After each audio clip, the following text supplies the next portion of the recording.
Assalamualaikum. Pada kesempatan kali ini alhamdulillah kita berkunjung ke salah satu pondok pesantren Hidayatullah yang ada di Desa Umpanga, Kecamatan Bungku Barat, Kabupaten Morowali. Dan alhamdulillah insya Allah kita akan bertemu salah satu ustadz yang ada di pondok pesantren ini. Mau tahu kelanjutannya? Ikut ya.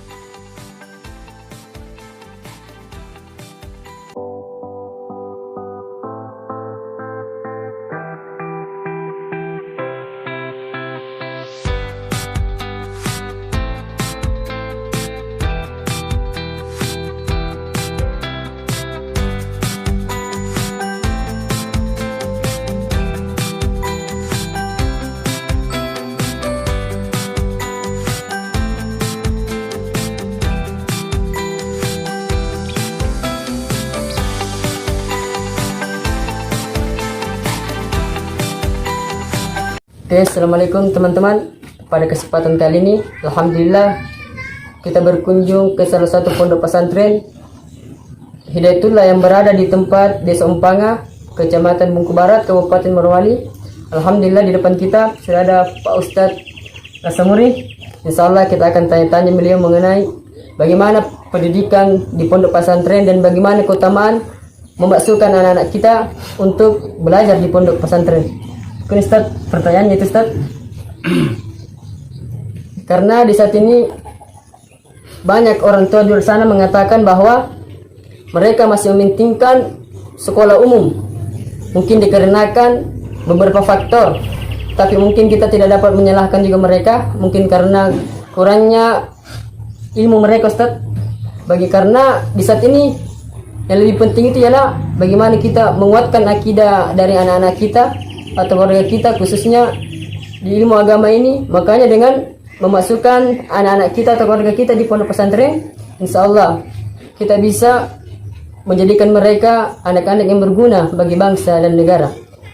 Mungkin Ustaz bisa disampaikan kepada teman-teman yang menonton bagaimana keutamaan memasukkan anak kita Ustaz belajar di pondok pesantren. Ya. Bismillahirrahmanirrahim. Assalamualaikum warahmatullahi wabarakatuh. Alhamdulillahirabbil alamin. Shalatu wassalamu ala asrofil anbiya'i wal mursalin wa ala alihi wa sahbihi ajma'in. Amma ba'd. Sebelum saya menjawab mengenai keutamaan pendidikan di pondok pesantren, terlebih dahulu saya mengacu kepada salah satu hadis Nabi yang mengatakan kullu mauludin yuladun alal fitrah, bahwa setiap anak Adam yang dilahirkan ke muka bumi dalam kondisinya fitrah. Fitrah di sini adalah jelas dia posisi dalam kondisi berislam, karena ketika dia dalam kandungan orang tuanya, di saat ditiupkan roh ke dalam jasadnya, pada saat posisi itu umurnya umur 4 bulan kandungan, Allah bertanya kepadanya, alastu birabbikum, bukankah saya Tuhanmu? Kata Allah kepada sang janin ini, calon manusia ini. Inilah dialog pertama antara Allah dengan hambanya.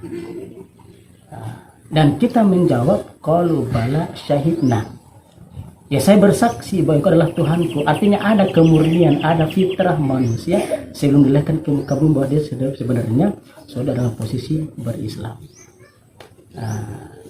Nah, untuk mempertahankan keislaman ini, untuk mempertahankan fitrah ini, memang tugasnya orang tua lah, ya kan? Tugasnya orang tua untuk bagaimana fitrah itu tetap terpertahankan. Ya, walaupun memang harus diakui tidak semua orang tua bisa mempertahankan fitrah anaknya. Tidak semua orang tua bisa mempertahankan fitrahnya.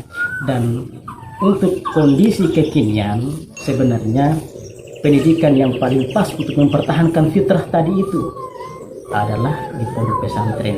Inilah yang kurang dipahami oleh orang tua kita pada zaman sekarang. Kalau dulu orang tua dulu, termasuk orang tuanya Imam Syafi'i, di saat dia melihat peluang bahwa Imam Syafi'i itu kuat hafalannya, cerdas orangnya, dia langsung carikan guru, kiai, syekh.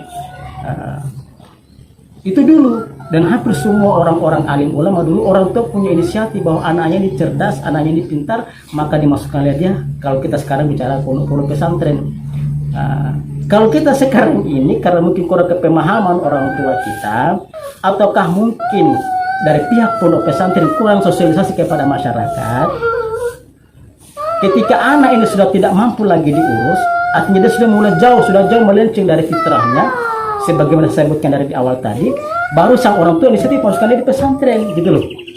Jadi seakan-akan pesantren itu adalah sekedar hanya untuk pelarian, solusi terakhir gitu. Padahal tidak seperti itu, gitu. Ini salah pemahaman orang tua kita. Jadi untuk mempertahankan fitrah sang anak, dan itu juga nanti akan membawa manfaat kepada keluarganya, kepada orang tuanya apalagi sudah meninggal dunia, memang harus dimasukkan di pondok pesantren. Ya, harus dimasukkan di pondok pesantren. Ini yang harus kita rubah image dari masyarakat kita yang tidak paham dengan kondisi di pesantren. Ya seakan-akan pesantren ini dalam tanda kutip kita katakan laundry.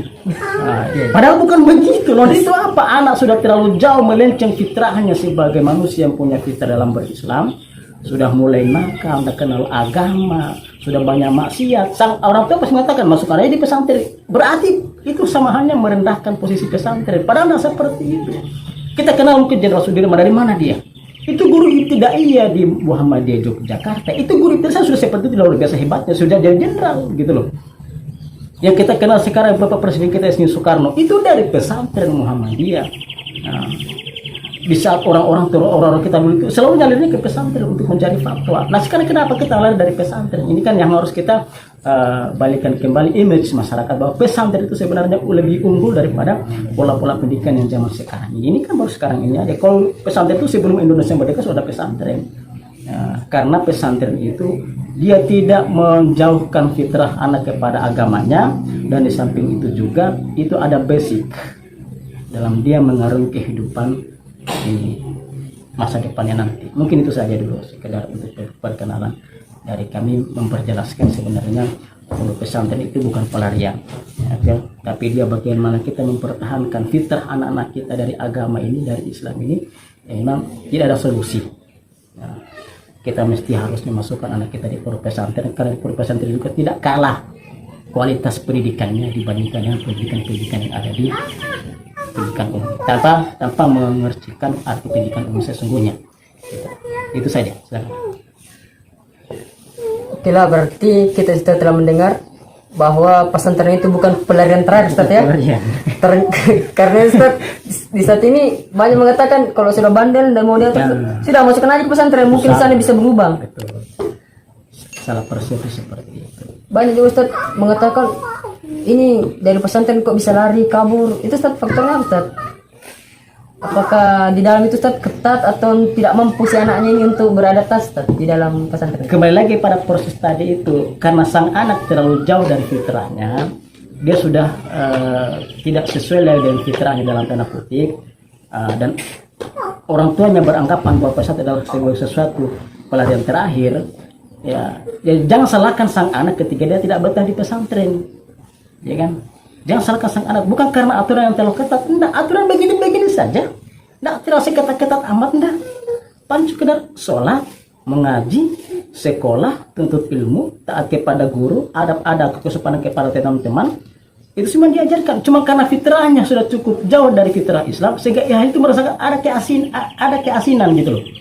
Kok enggak seperti biasanya?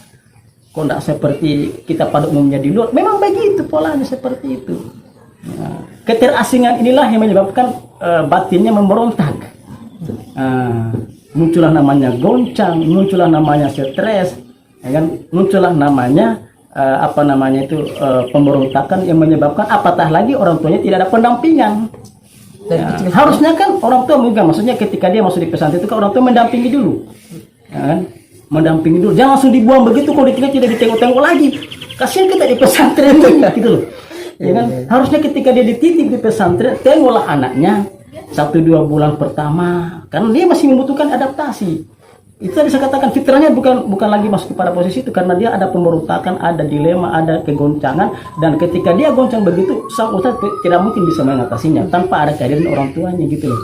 Maka sesungguhnya pendidikan yang paling utama itu ada di keluarga, bukan di pesantren juga. Gitu. Pesantren hanya sekedar penguatan aja. Berarti semua Ustaz berawal dari rumah Ustaz ya? Dari rumah sebenarnya sesungguhnya. Pendidikan yang paling utama ada di rumah. Kalau tadi pesantren hanya sekedar menguatkan aja ilmu itu. Tapi pendidikan yang paling utama sebagaimana kata Rasulullah kan mengatakan madrasatul ula. Umumnya itu, ibunya itu atau keluarganya itu orang itu adalah madrasah pertama sang anak gitu loh.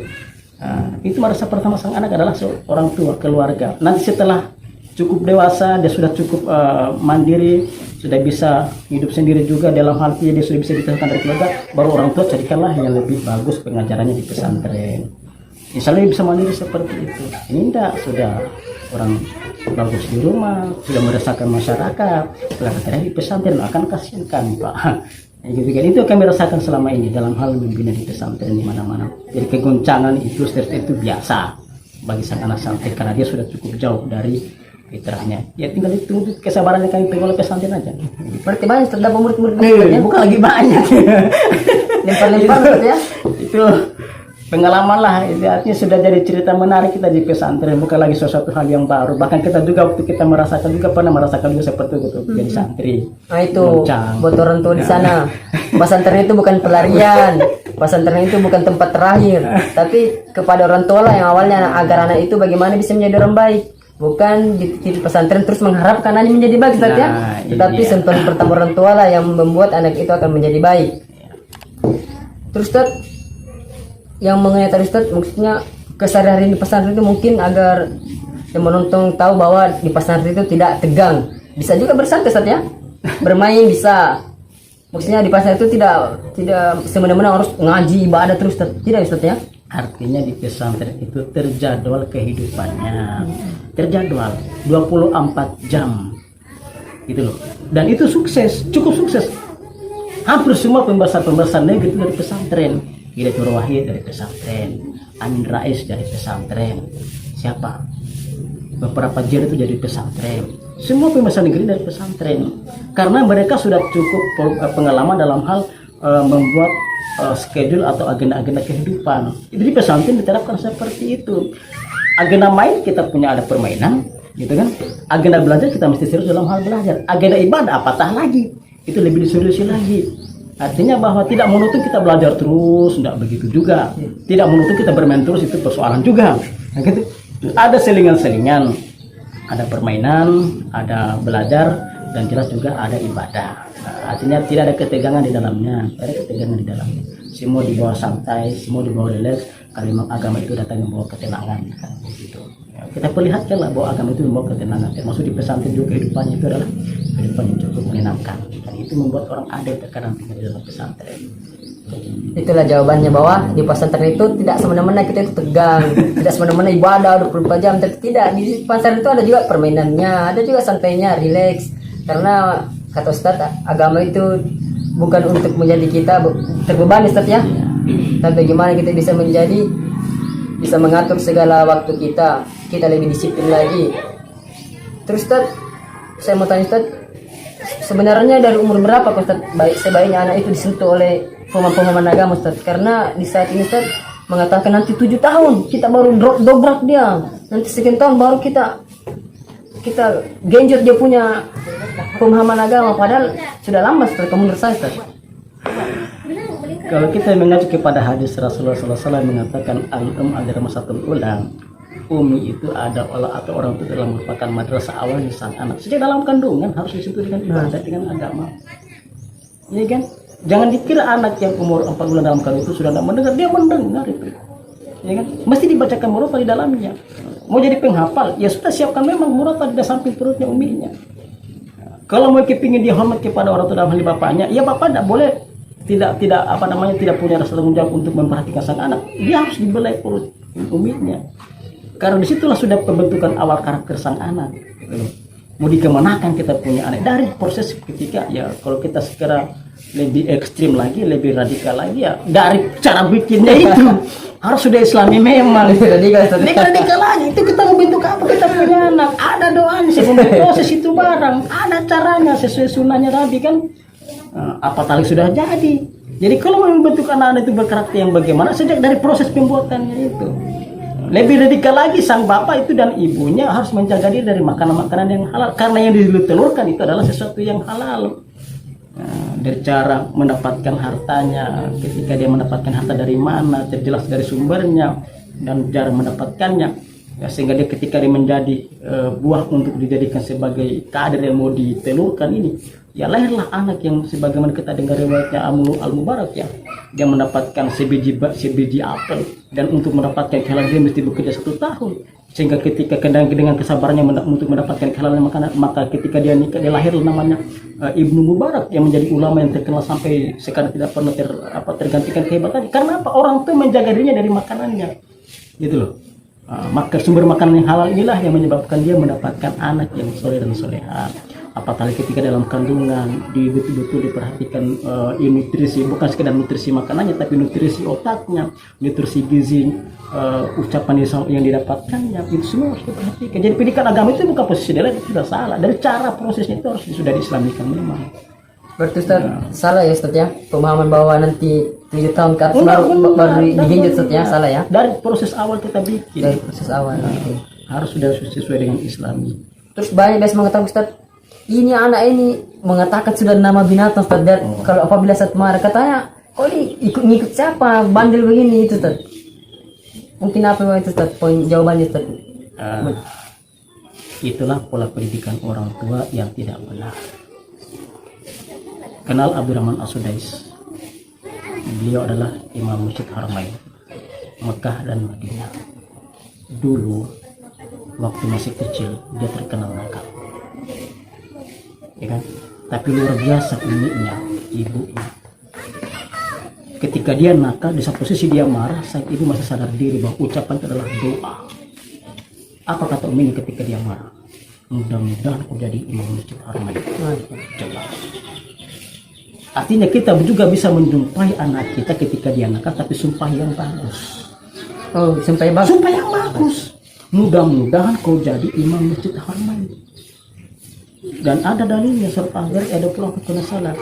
Fawarabbi sama'i wal ardh innahul haqqu mithla annakum tantiqun. Demi Tuhan lagi dan bumi, sesungguhnya apa yang kau ucapkan juga akan terjadi. Hati-hati kita orang tua dalam mendidik anak-anak. Jadi ketika anak kita berkarakter dan karakter yang kita, mungkin kita pernah ngomong dan itu diambilkan oleh malaikat, gitu loh, ya kan? Hati-hati dengan ucapan kita sebagai orang tua. Jangan salahkan anak ketika dia berperilaku seperti itu. Bertobat kita orang tua. Ya. Dalilnya jelas Al-Gharib 24. Fawarabbi sama'i wal ardh innahu lahaqqun mithla ma annakum tantiqun. Allah sudah bersumpah atas dirinya dengan atas nama langit dan bumi, bahwa ketika kau ucapkan sesuatu maka itu akan terjadi. Mungkin kita kenal Gubernur Bandung sekarang, dulunya Ahmad Heriawan 2 periode. Itu kan anak petani. Ada ungkapan bapaknya yang menyebabkan dia jadi gubernur, gitu loh.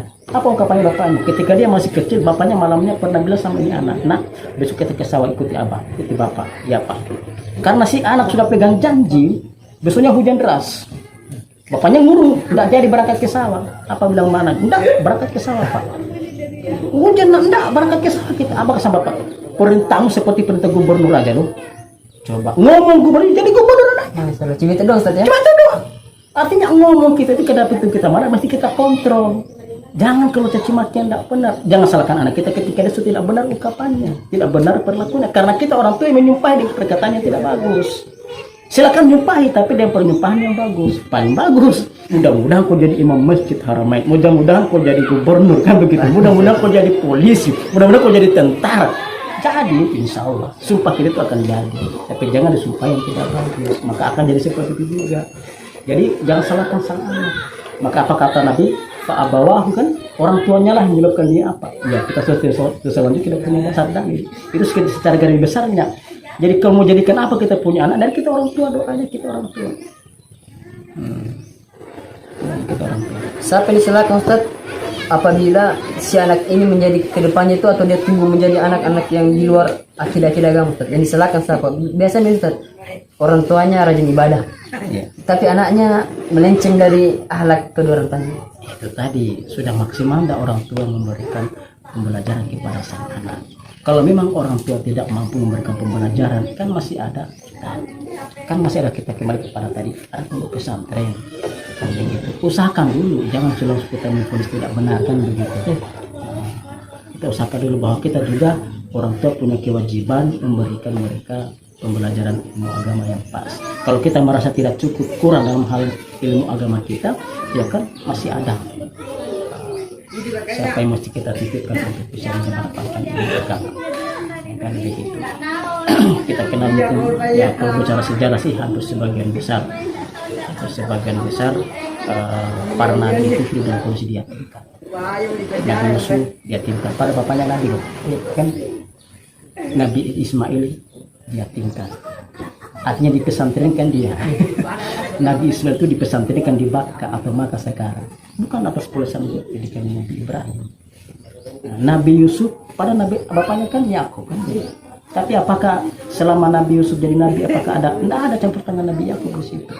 Tapi dia diyatimkan di dalam sumur. Nabi Yunus ketika dia mengakui kesalahannya dia diyatimkan dalam mana? Dalam perut ikan yang paling besar. Berarti di situ pelajaran Ustaz ya. Ini sebenarnya pola pesantren. Ketika kita tidak sanggup, tidak mungkin sanggup Pak. Tidak akan mungkin kita sanggup mendidik kita punya anak. Karena ada hal-hal tertentu yang tidak bisa kita mengambil pendidikan atau persoalan hukum. Anak orang lain ketika dia melakukan kesalahan itu bisa dihukum, tapi anak kita sanggup tidak dihukum. Sebagaimana Nabi mengatakan sekiranya Fatimah binti Muhammad mencuri saya akan sendiri potong tangannya. Nabi berani. Kita orang itu berani enggak? Enggak berani. Nah inilah yang menjadi kita jadi persoalan. Karena kita tidak sanggup kita, saya titip anakku di Kalimantan, saya titip anakku di mana? Pada saya Ustaz.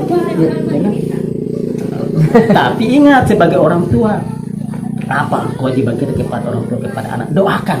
Jangan cuma dititip. Apa doanya? Surat Ibrahim ayat 37. Rabbana inni askantu min dzurriyyati biwadin ghairi zar'in inda baitikal muharram Rabbana liyaqimus shalah. Ya Allah, saya titip anakku di sini. Di tempat ini mungkin versi orang tidak ada sumber makanan, ya, tidak punya sumber pendapatan. Tapi saya titip di sini adalah untuk apa? Dekat dengan rumahmu, Baitullahmu. Untuk apa? Liyaqimus shalah. Mudah-mudahan mereka bisa mendirikan sholat. Apatah lagi ditambah dengan doa mengatakan al-afidatan minan nasi tahwi ilaihim warzuqhum min thamarati la'allahum yashkurun. Luar biasa. Makanya doa itu harus disampaikan kepada orang tua. Catat itu surat Ibrahim ayat 37. Ketika kita nitip anak kita di pesantren, jangan cuma nitip begitu, minimal doakan. Karena pembawa hidayah itu bukan ustaz, bukan orang tua, tapi Allah lewat doa orang tua. Doa. Saya begitu doakan anak kita. Doakan anak kita. Itu doanya Ibrahim ketika dia menitipkan anaknya Isa bersama istrinya Hajar di lembah Bakka itu. Ya, ketika sang istri bertanya, ya wahai suamiku, apakah ini perintah Allah? Katakan, iya ini perintah Allah. Tapi kan Ibrahim tidak sekunyung-kunyung menyimpan anaknya begitu saja dengan istrinya di lembah Bakka. Ada doa dititip di situ. Itu doa yang tadi Ustaz ya. Nanti kita tulis di bawah ya doa tadi. Doa itu Rabbana inni askantu min dzurriyyatin biwadin ghairi zar'in inda baitikal muharram Rabbana liyuqimus shalah. Ya, untuk apa? Mudah-mudahan mereka itu mendirikan sholat. Nah ini doa yang harus kita sampaikan. Jadi jangan sekedar sekonyong-konyong dititip saja begitu. Ketika mereka tidak mampu diatur, kita disalahkan dari pihak pesantren. Udah begitu caranya. Artinya ada kolaborasi antara pihak pesantren dan pihak orang tua. Or pihak pesantren memberikan pembelajaran ilmu. Orang tua doakan anaknya. Kalau tidak mampu kunjungi, doakan mereka. Nah, insya Allah dengan doa itu Allah sambung itu doanya. Otomatis sang anak bakal nurut, bakal ada yang tinggal di pesantren, enak dia belajar karena doa dari orang tuanya. Jadi orang tua jangan lepas tangan begitu saja. Ini bukan sekedar di pesantren, ketika mungkin di sekolah silakan, tapi doakan anaknya dengan ilmu ini dia semakin dekat dengan Allah lewat sholat, kan begitu. Begitu saja. Ya. Mungkin sudah lengkap ya pertanyaan kita ini dari kehidupan di pesantren, terus bagaimana kita mengharapkan ke depannya generasi kita atau keturunan kita itu untuk menjadi orang soleh soleha. Tentunya berawal dari orang tuanya sendiri Ustaz ya. Karena pesantren itu bukan semena-mena kita serahkan anak kita atau keluarga kita ke dalamnya terus kita lepas tangan. Tidak, seperti dikatakan Ustaz tadi bahwa doalah yang lebih utama. Kalau mungkin kita tidak mampu kunjungi anak-anak kita, saudara kita, setidaknya doalah, kita kirimkan doa yang terbaik. Teruntuk lagi buat teman-teman yang masih muda tapi sudah mempunyai anak, marilah kita terus memperbaiki diri kita, karena orang tua yang mana tidak mengharapkan anaknya menjadi anak yang soleh soleha. Tentunya kita semua mengharapkan itu, karena di era saat ini begitu, dunia saat ini banyak sekali fitnah-fitnah. Pokoknya umat Islam sekarang disisihkan. Jadi kita harus mengikuti siapa? Kita ikutilah para ulama Ustaz. Mungkin yang banyak dibenci oleh bukan juga dibenci, maksudnya ulama yang sering dikatakan yang di luar-luar akidah lah, mungkinlah itu ulama yang lurus, karena mereka lah yang menegakkan kebenaran. Jadi buat teman-teman juga yang ingin berdonatur di Pondok Pesantren itu ini, nanti saya kirimkan nomor WA-nya ke nomor HP-nya, kontak di sini. Bisa juga apa itu Ustaz? Bisa ya Ustaz ya? Bisa insya Allah diterima di sini nanti donaturnya. Semoga apa yang teman-teman dengar tadi dapat bermanfaat Ustaz ya, bermanfaat khususnya diri kami pribadi. Oke Ustaz, sekian bincang-bincang kita hari ini Ustaz. Terima kasih Pak. Terima kasih juga sudah bisa dilayani, sudah mungkin Ustaz, walaupun Ustaz sibuk ini. Mungkin teman-teman sampai ketemu di sesi selanjutnya, tetap dikatakan inspirasi dan murotal, khususnya ilmu agama. Assalamualaikum warahmatullahi wabarakatuh.